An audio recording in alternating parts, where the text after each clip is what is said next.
What's up guys? Aku nak tanya korang lah. Korang pernah tak kena macam aku? Bila korang main game kompetitif tu macam Valorant ke, PS2 ke, Apex ke, korang tertarik wayar mouse korang?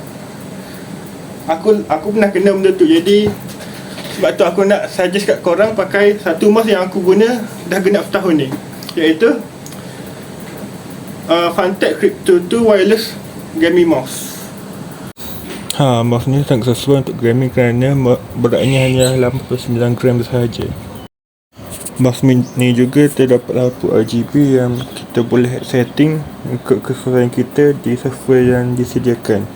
Mouse Crypto ni terdapat dua type connection, iaitu melalui dongle 2.4 GHz dan satu lagi boleh melalui kabel yang diberikan. Bila korang beli mouse ni, korang akan dapat satu kotak official daripada Funtech. Ini dia bentuknya.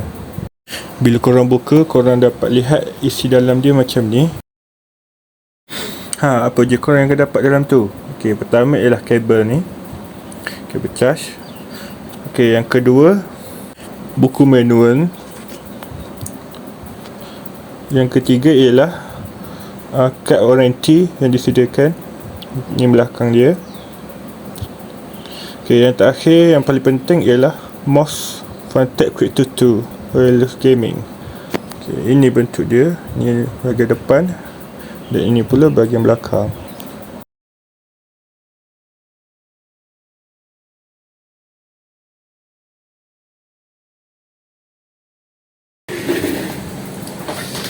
Lepas korang tengok video tu, korang berminat nak beli mouse ni. Kalau korang berminat, klik link di bio sekarang.